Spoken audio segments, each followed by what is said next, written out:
My neighbor looked me dead in the eye and said, "It's just snow, it melts." That was the moment I knew exactly how this was going to go. 3 days earlier, I'd watched his plow operator push an entire winter's worth of packed ice and gray slush off the Halverson driveway, down the slope, and straight into the creek that runs along the back of my property. Not accidentally, the operator made 4 passes. 4 deliberate, evenly spaced passes, each one dumping another wall of compacted snow into the narrowest bend in the waterway. By the next morning, my lower yard was underwater. Not flooding, not dramatically, not in a way a stranger would notice from the road. But I noticed. 11 years on this property teaches you what the ground is supposed to look like in January. The creek had backed up behind the blockage and was spreading in a slow, flat sheet across my grass, pooling against the base of the small outbuilding I use as a workshop. The door wouldn't open properly. The ground around it had gone soft. I knocked on Dale Halverson's door that afternoon. Calm, no accusations. I showed him the photos on my phone, the plow marks, the packed snow at the bend, the water sitting where it had no business sitting. He looked at the photos for maybe 4 seconds. "It's just snow," he said. "It melts. What do you want me to do about it?" I want you to understand something about Dale. He wasn't being stupid. He genuinely believed that because the material was frozen water, it couldn't possibly count as anything worth worrying about. He'd lived next to that creek for 6 years and had never once looked into what the law said about it. Why would he? Nobody had ever pushed back before. I had. Before I bought this property, I spent 8 years doing environmental property assessments.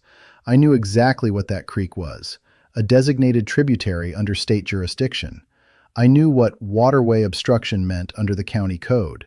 And I knew, standing on Dale's porch watching him hand my phone back with that flat, unbothered expression, that I had everything I needed, and he had no idea. I took my phone back. "You're right," I said. "Snow melts." I smiled, said goodbye, and walked home. That evening I opened my laptop and started building the file. The file started simple. Date, time, weather conditions, water level observations. I'd kept notes like this before, on other properties, other disputes, back when it was my job. The habit never left. I printed the photos I'd taken, labeled each one, and put them in a manila folder with the date written on the tab. Then I pulled up the county parcel map. This is public information. Anyone can access it. Most people never do. I'd looked at it when I bought the property, but that night I went deeper, cross-referencing the creek's recorded path against the property boundaries on both sides. What I found wasn't surprising, but it was useful. The creek wasn't just on my land. It crossed 4 properties in total, including Dale's. And more importantly, it was designated as a Class B tributary under the state's environmental protection framework. That designation meant it had legal protections that went well beyond normal property disputes. You couldn't dump debris into it. You couldn't obstruct its flow. You couldn't alter its banks without a permit. Snow, technically, was debris. Compacted, chemically treated snow, the kind that comes off a paved driveway, was actually worse. Most municipalities use salt, sand, or chemical ice melt on their drives. When that gets plowed into a waterway, it doesn't just obstruct flow, it introduces contaminants. The State Environmental Office had a specific reporting category for exactly this. I wasn't going to file anything yet. I wanted Dale to have one more chance to fix it himself, not because I was being generous, but because if he refused a second time, it locked in the pattern. One incident could be dismissed as careless. 2 refusals established intent. I sent him a letter, not a text, not an email, a physical letter, printed and mailed with return receipt requested. I kept the language simple and factual. I described what had occurred, referenced the approximate date and time, noted the measurable impact on my property, and asked him to remove the obstruction and confirm in writing that it wouldn't happen again. Polite, professional, no threats. The return receipt came back signed 4 days later. He never responded to the letter itself. What he did instead, and I only found out about this later, was call 2 of the other neighbors on the street and tell them I was threatening to sue over snowfall. That was the version of events he was putting into circulation. By the time I heard it secondhand, it had already gotten around to at least 5 households. I wasn't angry about that. I was actually grateful, because it meant Dale was worried enough to start managing his reputation. And people who are managing their reputation are people who already know, on some level, that they're exposed.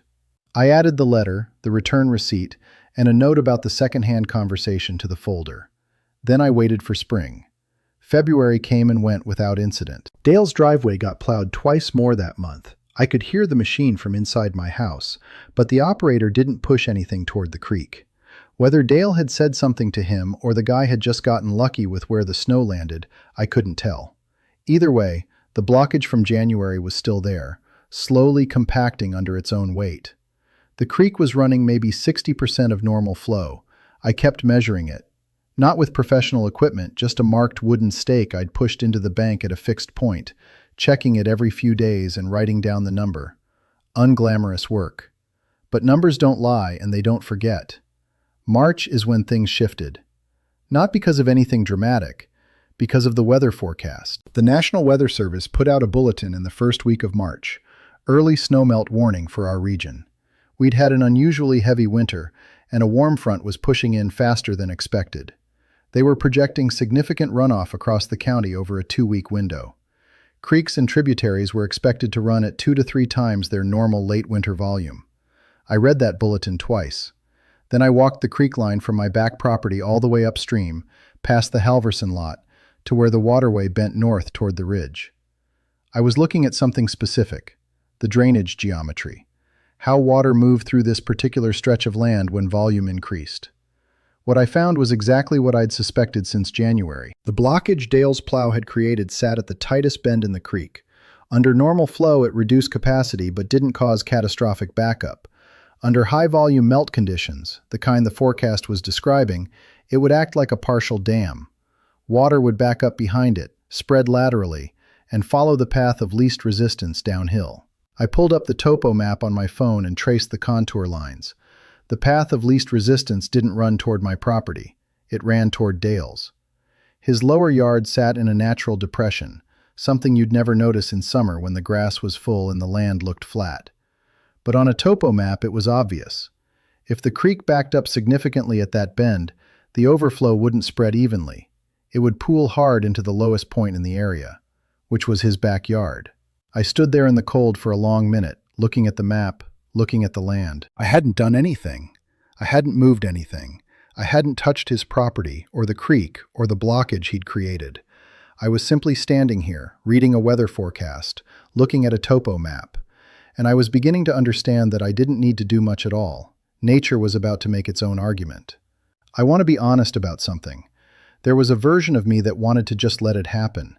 Do nothing, say nothing, and watch the melt season sort out what Dale's arrogance had created. It would have been satisfying in a clean, consequence-free way. Nature does the work. I stay uninvolved. Nobody can point a finger at me. But that version of events had a problem. My workshop. The same pooling that would hit Dale's lower yard would also push water toward my outbuilding again, worse this time, with melt volume 3 times higher than January. I'd already seen the door stick. I'd already seen the ground go soft. If I did nothing and let the blockage sit, I wasn't just watching Dale get what he deserved. I was also sacrificing my own property to do it. That wasn't acceptable. So I called a hydrological consultant. Not a lawyer, not a contractor, a hydrologist. A woman named Patricia, who'd done watershed work in this county for 20 years and occasionally consulted on private property disputes. I found her through the same environmental compliance office I'd called in January. We walked the creek line together on a Tuesday afternoon. She didn't say much while we walked. She took her own measurements, photographed the blockage, checked the bank angles, looked at the contour of the land on both sides. At the end of the walk, she stood at the bend for a long time, just looking. "Whoever put this here," she said finally, "either didn't know what they were doing or didn't care." "Both," I said. She looked at me. "You have documentation?" "Since January." She nodded slowly. "You're going to want a formal obstruction assessment on record before the melt hits. If this causes downstream property damage, yours or anyone else's, you want it established that the obstruction existed, that it was reported, and that the responsible party was notified and didn't act." "I sent a letter in January," I said. "Return receipt." Something shifted in her expression, not quite a smile. "Then you're already ahead of where most people are when they call me." She wrote up a formal assessment within the week. 8 pages. photographs, measurements, flow calculations, projected impact under high-volume melt conditions. She named the blockage as a Class B tributary obstruction under State Environmental Code and noted the documented refusal to remediate. I had it in my folder before the second week of March. Dale, as far as I could tell, had no idea any of this was happening. He was still telling the neighborhood I was upset about snowfall. I didn't correct anyone.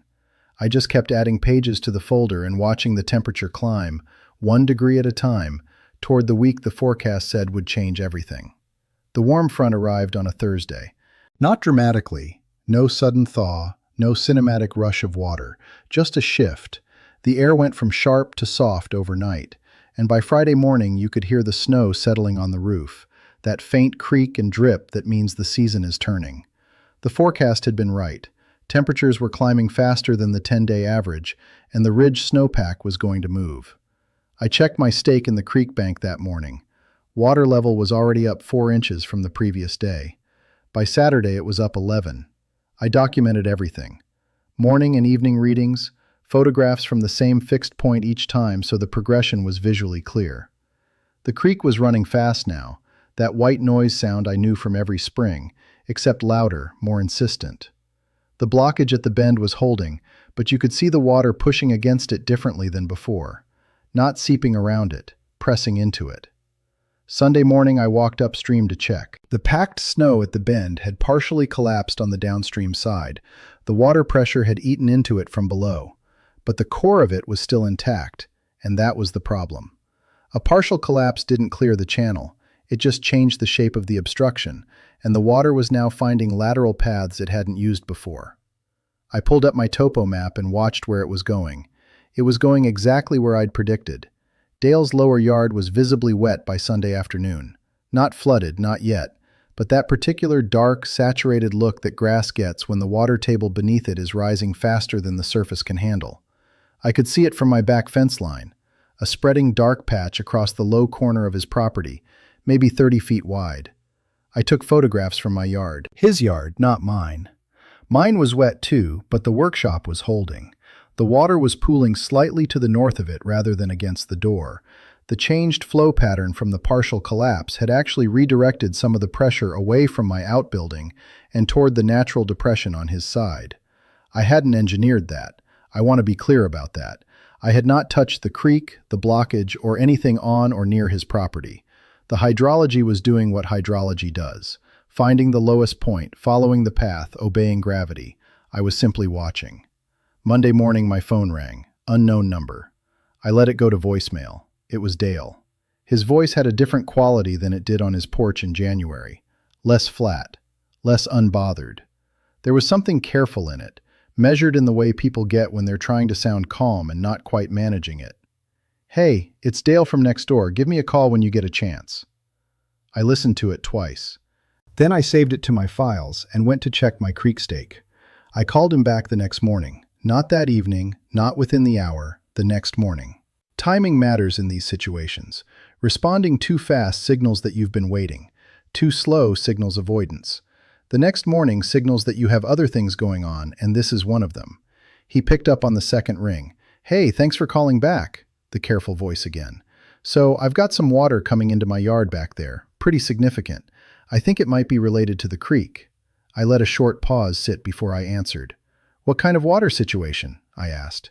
"Just pooling, low corner of the yard, near the fence line. It's pretty saturated back there." "Have you walked the creek line?" I asked. "Checked for any obstructions?"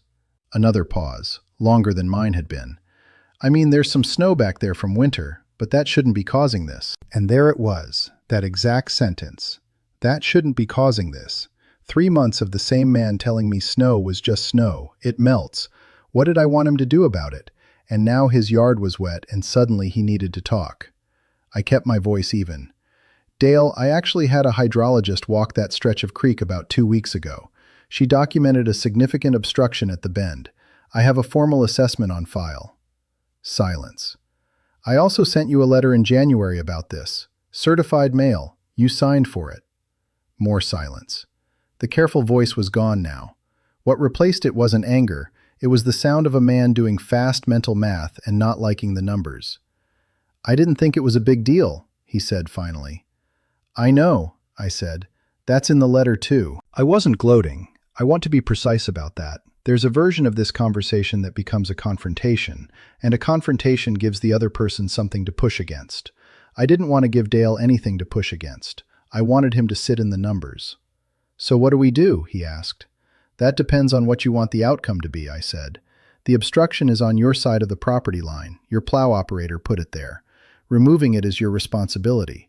But at this point, with the melt volume we're seeing, you'd need a professional to do it safely without causing a surge event downstream. How much does that cost? I don't know, I said honestly, but I'd make some calls today. The forecast shows another warm push coming Thursday.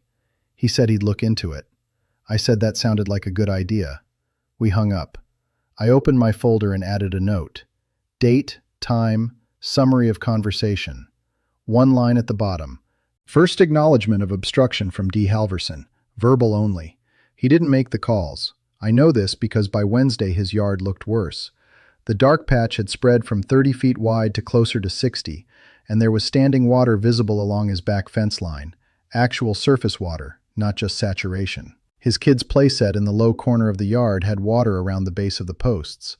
I documented it. Same fixed point, same camera angle, morning and evening. Thursday came and the temperature climbed 4 degrees above the previous forecast. The second warm push the Weather Service had mentioned wasn't gradual. It hit like a door opening. By Thursday afternoon, the creek was running harder than I'd seen it in years, and the blockage at the bend was making sounds. Not loud sounds.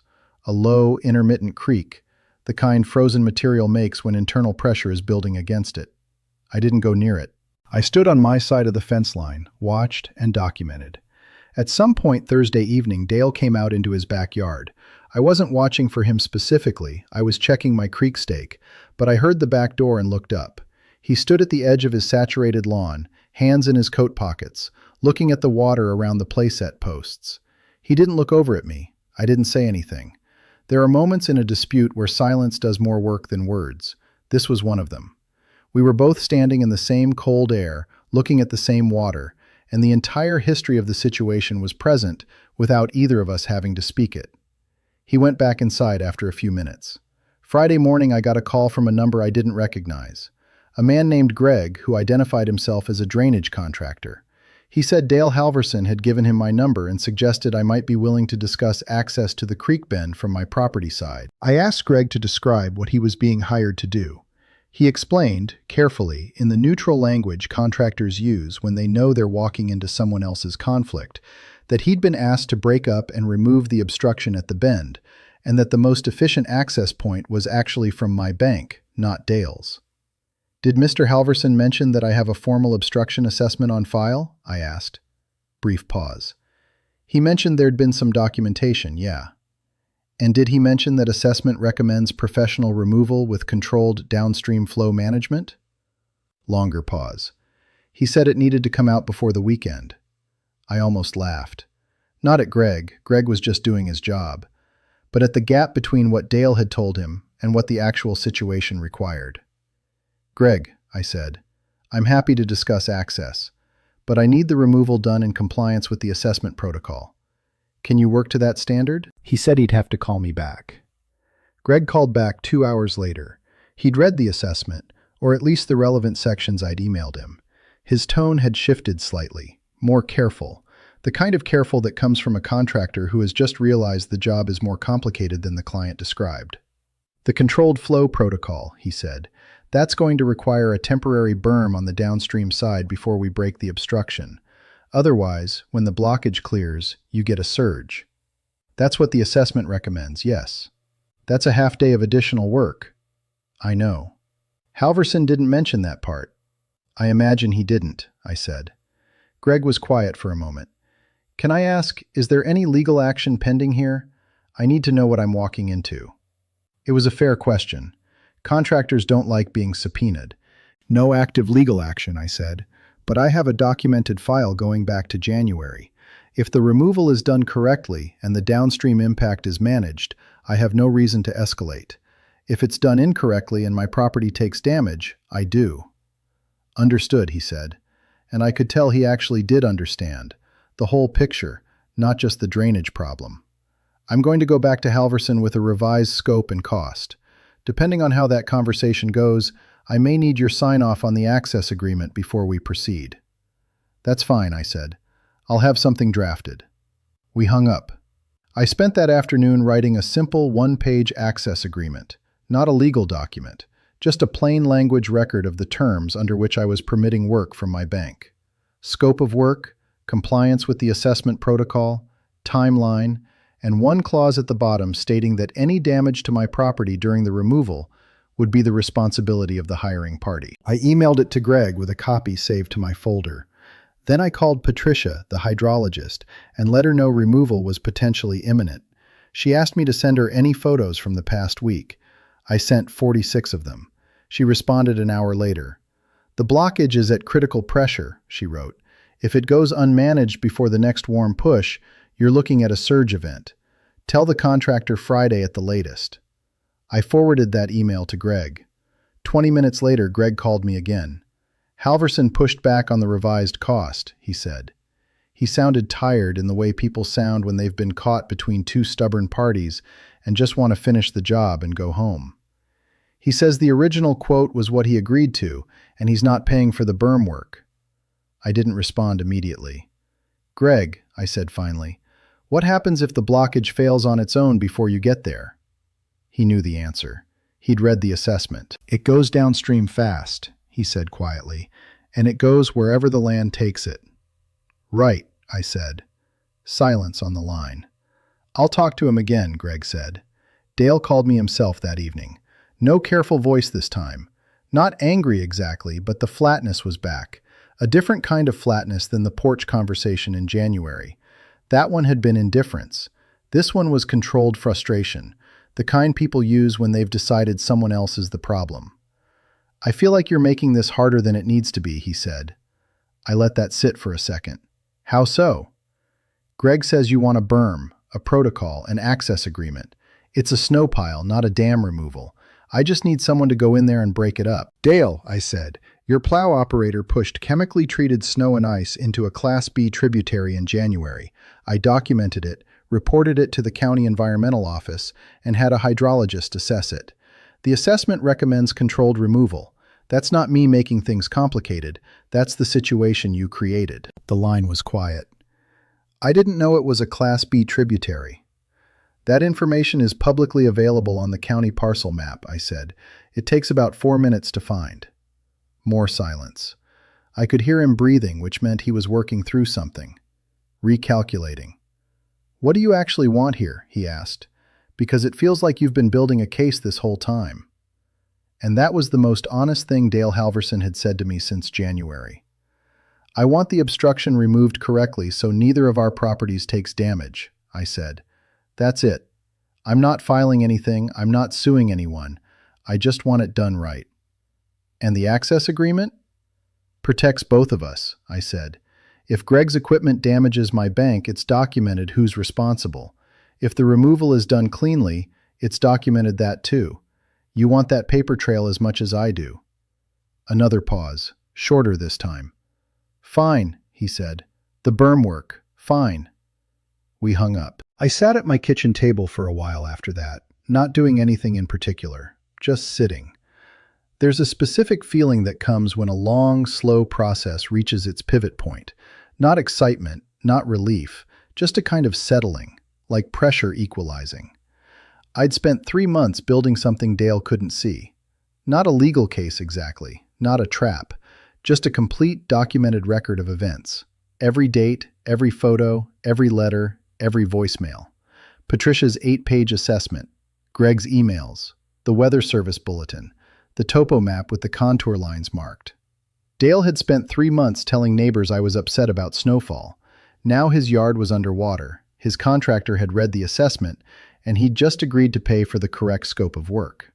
I added a note to the folder. D. Halverson verbal agreement to full removal protocol. Confirmed with contractor. 1 line. No editorializing. The folder was getting thick. Greg and his crew arrived Saturday morning at 7:30. 2 men, a small excavator, and a pump unit on a flatbed. They parked on the gravel strip behind my property, I'd cleared access the night before, and Greg walked the creek line before touching anything. He stood at the bend for a long time, same way Patricia had, reading the water. I brought him a coffee. We stood together at the bank. "Pressure's higher than I expected," he said. "Patricia flagged that Friday." He nodded. "We'll set the berm first, downstream maybe 20 feet. Let it cure for an hour before we touch the blockage." "Whatever the assessment requires," I said. He looked at me sideways, not unfriendly. "You do this kind of thing professionally?" "Used to," I said. "Environmental property assessments." He absorbed that, looked back at the creek. "Halverson know that?" "No," I said. Greg almost smiled. Almost. He finished his coffee and went to direct his crew. I stayed back. This wasn't my operation. It was Greg's job, on a scope agreed to by Dale, conducted under the protocol Patricia had specified. My role at this point was to observe and document.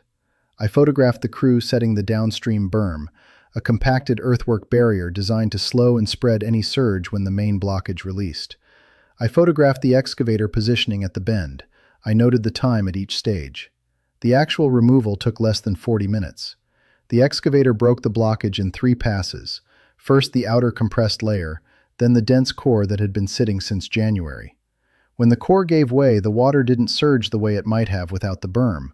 It pushed through hard and fast, hit the earthwork barrier, spread laterally across the channel floor, and within about 10 minutes had normalized into a clean, full-volume flow. I stood on my bank and watched the creek run clear for the first time since January. It's a small thing to describe, water moving the way water is supposed to move. But after 3 months of watching it back up and pool and spread where it had no business being, there was something genuinely satisfying about watching the channel fill properly, the current finding its natural line, the sound changing from that constrained, pressured rush to the open, even noise I knew from every other spring. Greg's crew broke down the berm, cleared their equipment, and loaded up within 2 hours. Before he left, Greg handed me a copy of his work report, dated, scoped, signed. "For your folder," he said, and this time he did smile, just briefly. I added it to the file when I got inside. 47 documents now, dating back to a January morning when I stood at my kitchen window with a coffee and watched my creek run the wrong color. Dale's yard would take a few weeks to drain fully. The ground that had been saturated since the second warm push needed time. His kid's playset was going to need the posts checked. Standing water that long does things to treated lumber. None of that was my concern. My workshop door opened and closed cleanly. My creek ran clear.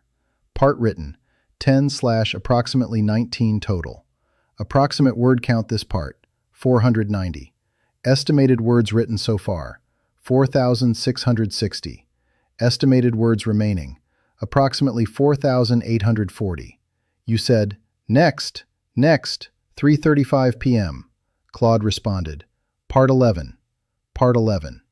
2 weeks after the removal, I got a letter, not from Dale, from the County Environmental Compliance Office, the same office I'd called in January with a quiet, casual question about waterway obstruction documentation. They had opened a formal inquiry. I hadn't filed a complaint. I want to be clear about that. What I had done, back in February, was respond to a follow-up call from the same woman I'd spoken to in January. She'd called to check whether the situation I'd described hypothetically had resolved. I told her it hadn't. She asked if I'd be willing to share my documentation for their records. I said yes. That was it. I hadn't pushed, hadn't demanded action, hadn't escalated. I'd simply answered a question honestly and shared what I already had. Apparently, 47 documents is enough to open a formal inquiry. The letter was addressed to me as an adjacent property owner and described me as a cooperating witness, not a complainant. The distinction mattered. It meant the county was driving this, not me. Dale couldn't frame it as a neighbor dispute or a personal vendetta. It was a regulatory process now, moving on its own momentum. I called Patricia. She already knew. The county had contacted her directly to verify her assessment. She'd confirmed everything in writing. "How serious is this for him?" I asked. "Depends on how he responds," she said. "First violation for a Class B tributary obstruction. If he cooperates, documents cleanup, demonstrates it won't happen again, probably a fine and a compliance order. Maybe 2,000, maybe 5. If he pushes back or they find prior complaints on record. There's one, I said. From a previous neighbor. I found it in the public records database in February. Silence on Patricia's end. You found a prior complaint. From 4 years ago. Different issue, same creek stretch. It was listed as unresolved. She was quiet for a moment. You should make sure the county inquiry officer has that reference number. Already sent it, I said. Patricia laughed. It was a short, genuine laugh, the kind that comes out when someone has been watching a situation develop and finally sees the shape of it clearly. You know, she said, most people call me after something goes wrong and they're already behind. You called me before the melt season. I knew what was coming, I said. Dale didn't. No, I said. He thought it was just snow. We talked for a few more minutes about the creek's recovery. Flow rates were back to normal, bank erosion minimal, no downstream impact beyond my property. She'd be submitting a post-removal assessment to close out her file. I thanked her and hung up. Then I sat at my kitchen table and thought about Dale Halverson standing on his porch in January, handing my phone back with that flat, unbothered expression. It's just snow. It melts. He wasn't wrong about that part. It did melt. Just not the way he expected. The neighborhood found out through Dale himself. Not intentionally, but that's usually how these things travel. He'd spent months telling people I was upset about snowfall, building a version of events where he was a reasonable man being harassed by a difficult neighbor. That version had gotten comfortable in the local narrative. People had accepted it because Dale was sociable, present at block gatherings, the kind of neighbor who waves from the driveway and remembers your kids' names. I was the quieter one, the one who kept to himself, walked the creek line in January with a notebook. So when the county letter arrived at his address, and when he mentioned it, probably in frustration, to the wrong person, the story inverted overnight. I heard about it from Margaret, who lives 3 houses down, and has appointed herself the unofficial historian of everything that happens on this street. She appeared at my door on a Tuesday evening with a container of soup she claimed she'd made too much of, which was her standard entry strategy. I let her in. She put the soup on my counter and got to the point with the efficiency of someone who has been waiting to deliver information. Dale told Kevin about the county letter, she said. Kevin told Sandra. Sandra mentioned it at the school pickup line. She paused. People are connecting it to the flooding. What flooding? I asked. She looked at me carefully. 3 properties downstream had water issues during the melt. The Petersons, the house on the corner, and the rental on Birch. They'd been attributing it to general runoff. Now they're not so sure. I hadn't known about the Peterson property or the corner house. I knew about mine. I hadn't gone looking for downstream impact beyond my own boundary. Are they filing anything? I asked. I don't know, Margaret said, but they're talking. She stayed for 20 minutes, drank tea, told me she'd always thought the snow plowing situation looked wrong from the road, and left. I sat with that information for a while. 3 additional properties. If their flooding during the melt period could be connected to the obstruction, and Patricia's flow calculations suggested it could, then Dale's exposure wasn't limited to the county fine. It extended to potential civil claims from 3 separate households. I hadn't engineered that either. I hadn't contacted the Peterson family or the corner house or the rental property. I hadn't suggested anyone look into their melt season flooding. I had simply documented my own situation, shared my documentation with the county when asked, and let the record speak. The record, apparently, was speaking to more people than I'd anticipated. I pulled out Patricia's assessment and reread the section on downstream flow impact. She'd modeled the surge event that would have occurred if the blockage had failed unmanaged. The projected impact zone extended roughly 400 feet downstream. The Peterson property was about 280 feet downstream. I added a note to my folder. Then I called Patricia again. Patricia picked up on the first ring. I told her about the downstream properties, the Petersons, the corner house, the rental on Birch. She listened without interrupting, which was her way. She gathered information completely before responding. Did any of them document their flooding? She asked. I don't know. Margaret heard it secondhand at a school pickup line. They need to document it now if they haven't, she said. Photos, dates, any repair costs. Even if it's 3 weeks after the fact, a written record created now is better than nothing. Should I contact them directly? She thought about it. Not about the legal angle, but if you have a neighborly reason to check in, a genuine one, that's different. I did have a genuine reason. The Petersons had a daughter the same age as mine had been when we moved here. We'd exchanged maybe a dozen conversations over 11 years. Nothing close, but not nothing either. Checking in after a difficult melt season wasn't unusual. I called them the next morning. Carol Peterson answered. I asked how the yard had come through the melt. There was a pause before she answered, the kind that means someone has been waiting for a reason to talk about something. Honestly, she said, it was the worst we've seen. We had water in the basement for the first time in 8 years. Tom spent a week with the sump pump. I'm sorry to hear that, I said. And I meant it. A week with a sump pump is miserable. Did you have issues? She asked. Some yard flooding, I said. I had a hydrologist assess the creek stretch behind our properties. She documented an obstruction upstream that affected flow during the melt period. Silence. An obstruction, Carol said carefully. A significant one. From January through mid-March. I have a formal assessment on file, and the county has opened an inquiry. Another pause. Longer. Tom, she called away from the phone. Tom, come here. I waited.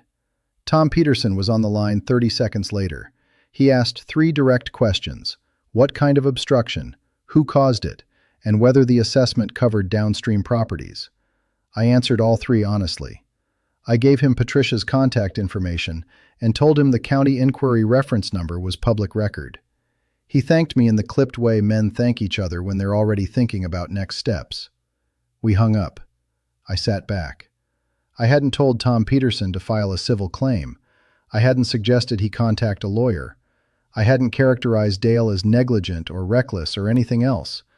I had shared factual information about a documented situation and given him the tools to investigate independently. What he did with that was his decision, but I knew what I would do, in his position, after a week running a sump pump in my basement.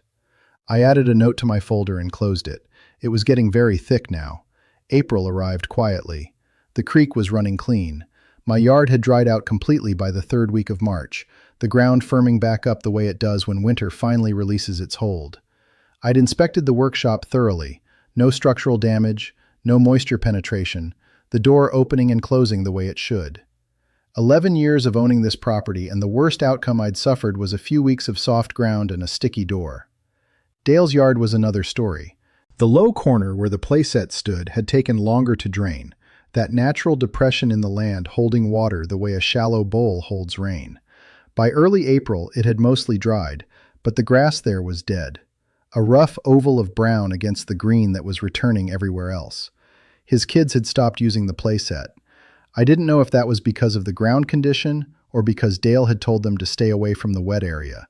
But either way, that corner of his yard sat empty and brown while April warmed around it. I didn't feel good about that specifically. The playset, the dead grass, the kids not playing back there, that wasn't the part I'd wanted. I'd wanted the obstruction removed and my property protected. The collateral damage to his yard was consequence, not goal. There's a difference, and it matters, at least to me. But I also hadn't caused it. The county inquiry was moving. Slowly, the way regulatory processes move, but steadily. Dale had retained a lawyer. I found this out through Margaret, who found out through Sandra, who apparently had better information networks than most intelligence agencies. The lawyer had requested copies of Patricia's assessment and the county's documentation. Standard procedure when someone is trying to understand their exposure. The prior complaint I'd found in the public records, the unresolved one from 4 years ago, had complicated things for Dale considerably. A first-time violation with full cooperation might have landed at the lower end of the fine range. A second incident, with a prior unresolved complaint on record, put him in different territory. Patricia had mentioned numbers between 8 and 15,000. I hadn't gone looking for that prior complaint to hurt Dale. I'd gone looking because I wanted to understand the full history of the creek before I made any decisions. It was the same instinct that made me pull the topo map, call the hydrologist, send the certified letter. Know the complete picture before you act. The complete picture had simply turned out to include things Dale didn't know I knew. The Petersons had contacted Patricia directly. Tom had documented their basement flooding with photographs and repair receipts. Carol had apparently found 2 other neighbors on the downstream stretch who'd had minor water issues they'd dismissed as general runoff. Whether any of them pursued civil claims was their business. I had no involvement in that beyond one phone call and Patricia's contact information. My folder sat on my desk, 49 documents. I hadn't opened it in 2 weeks.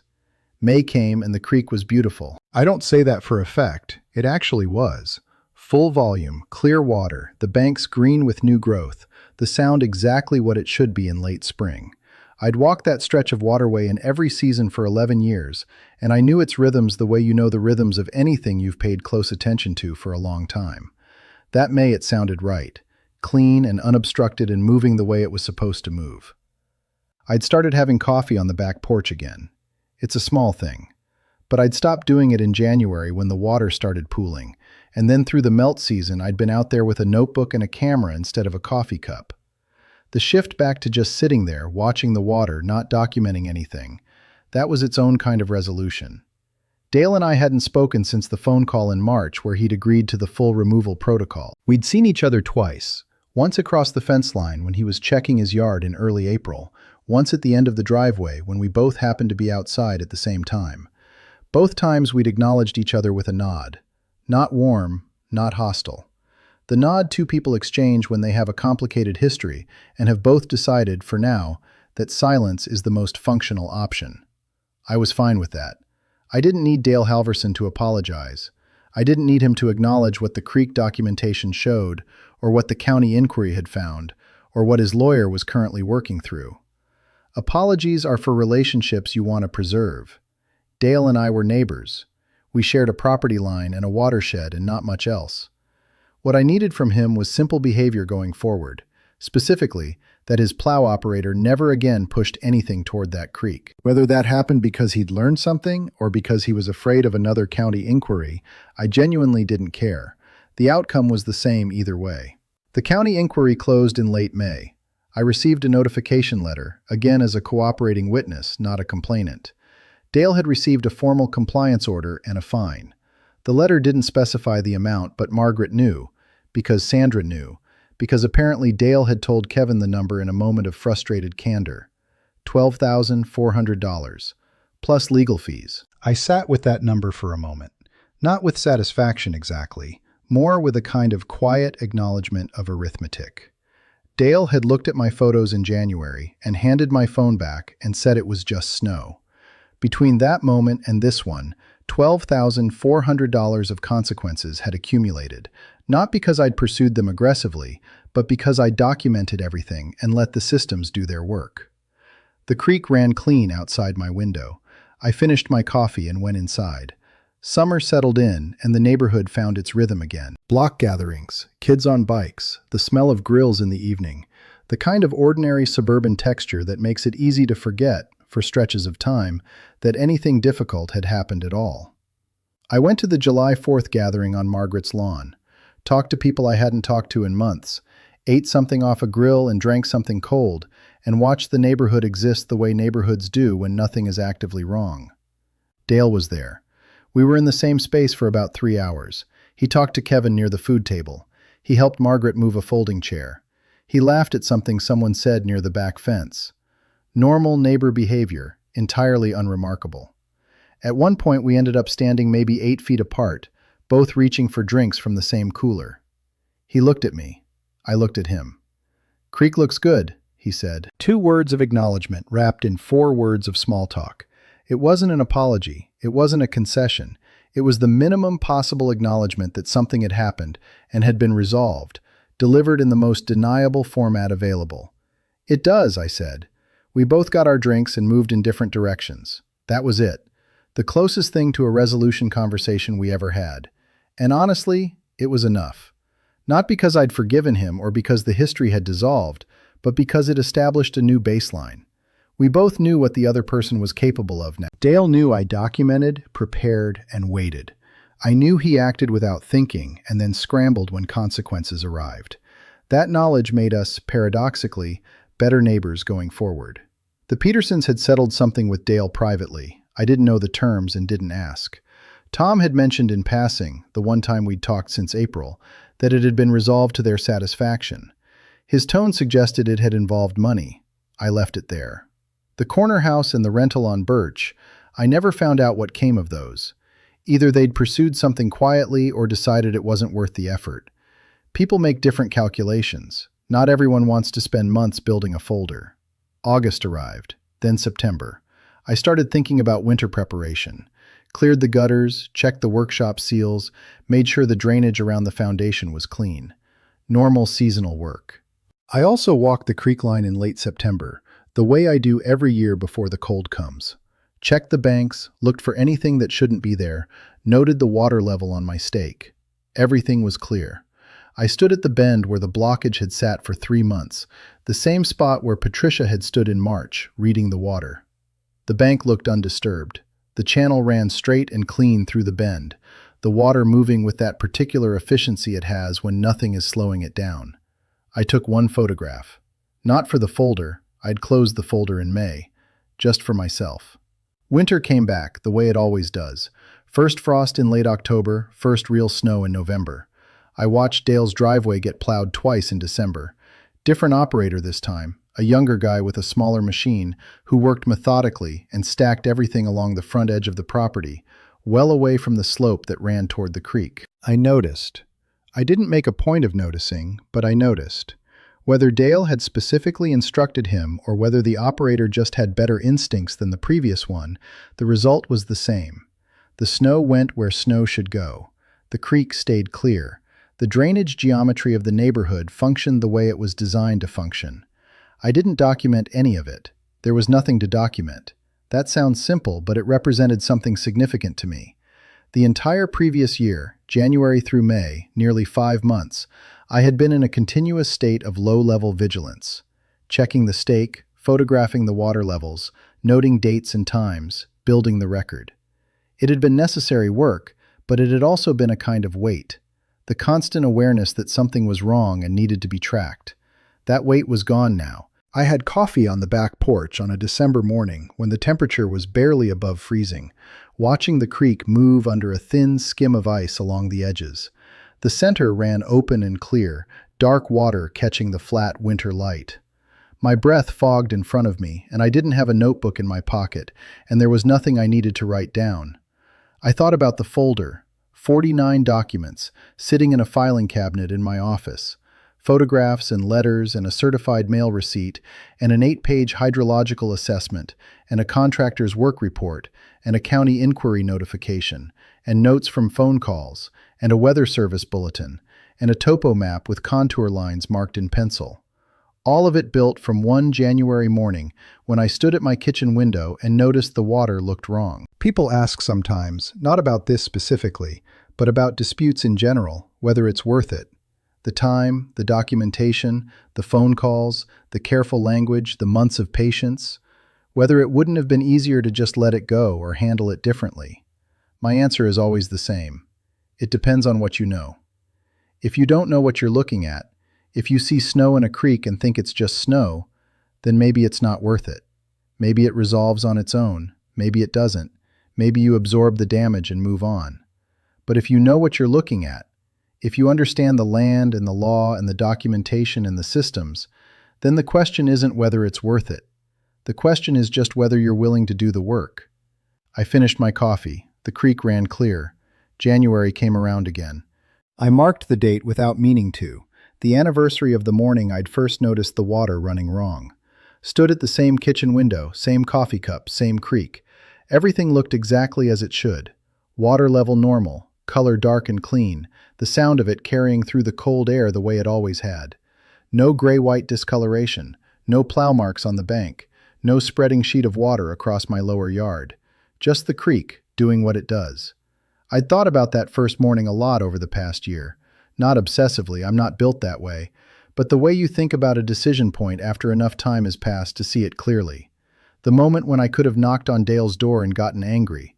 When I could have posted something online or complained to everyone who'd listen, or handled it the way most people handle these things, loudly and without documentation. I'd done none of that. Not because I was a patient person by nature, I'm not, particularly, but because I understood early that the situation had a shape, and the shape required a specific kind of response. Emotional responses collapse under pressure. Documented ones don't. Anger fades and becomes he said, she said. Certified letters and hydrological assessments and county inquiry records don't fade. They just sit in a folder waiting. Dale's lawyer had sent one follow-up communication in the fall, a carefully worded letter suggesting that the situation had been fully resolved through the county process and that all parties considered the matter closed. My own lawyer, who I'd consulted exactly once in September for 30 minutes, advised me to sign the acknowledgement and move on. I did. The matter was closed. 49 documents, 5 months of work, 1 compliance order, 1 fine, 1 private settlement with the Petersons, a repaired workshop door, and a creek that ran the way it was supposed to run, and 1 neighbor who now stacked his snow correctly. I thought about Patricia standing at the bend in March, reading the water, Greg handing me the work report with a small smile, Margaret arriving with soup as a delivery vehicle for information, the county compliance officer who'd called back in February and asked a quiet question, Tom Peterson's clipped 3-question efficiency on the phone. None of them had done anything dramatic. Neither had I. We'd just each done our part of the work, correctly, in the right sequence. That's how these things actually resolve. Not with confrontations or ultimatums or viral moments. With documentation and patience, and the willingness to understand a situation more completely than the other person does. I finished my coffee, put the cup in the sink, walked out back to check the creek stake out of habit. The same habit I'd built in January a year ago and never quite dropped. Water level, normal, nothing to document. I stood there for a moment in the cold, listening to the water. Then I went inside. There's something I never told Dale, not to protect him, he didn't deserve protection. Not because it was irrelevant, it was actually central to everything. I never told him because the moment I told him, it would have changed the dynamic in a way that wasn't useful to me. Before I bought this property, I spent 8 years doing environmental property assessments for a county agency 3 states over. Creek classifications, drainage geometry, waterway obstruction law, tributary protections. This wasn't knowledge I'd picked up casually or researched in response to what he'd done. It was my professional background. The thing I'd done every day for nearly a decade before I bought this land and retired early and moved here. I knew what that creek was the day I bought the property. I knew its classification, its protections, its flow characteristics in every season. I knew the topogeometry of the land around it and what that meant for drainage under high-volume conditions. I knew exactly what a plow operator pushing chemically treated snow into a Class B tributary was doing, legally and environmentally, the moment I saw the plow marks in January. Dale had handed my phone back and said it was just snow. He was talking to someone who had spent 8 years classifying waterways exactly like this one. He didn't know that. And I didn't tell him. Not that day on his porch. Not in the certified letter. Not in any of the phone calls. Patricia knew. I'd mentioned it when she asked about my background. Greg figured it out on his own. The county compliance officer probably suspected it from the quality of my documentation in February. But Dale never knew. And that gap between what he assumed about me and what I actually was the entire reason the situation resolved the way it did. He'd looked at a quiet neighbor who walked his property line with a notebook and seen someone he could dismiss. Someone who was upset about snowfall. He'd never considered that the quiet neighbor might know more about the creek than he did. Might know more about it than almost anyone on the street. That's the thing about expertise. It doesn't announce itself. It doesn't need to. It just shapes every decision you make. Every question you ask, every document you put in a folder, until one day the folder is 49 pages thick and the county is opening a formal inquiry, and your contractor has read the hydrological assessment, and your neighbor's yard is underwater. And by then, it's too late to recalculate. I still walk the creek line every September, check the banks, note the water level, make sure nothing's changed. Not because I expect trouble. Dale has been a model neighbor for a year now. Snow stacked correctly, creek undisturbed. I do it because it's my land and my water, and I know what I'm looking at. That's always been enough.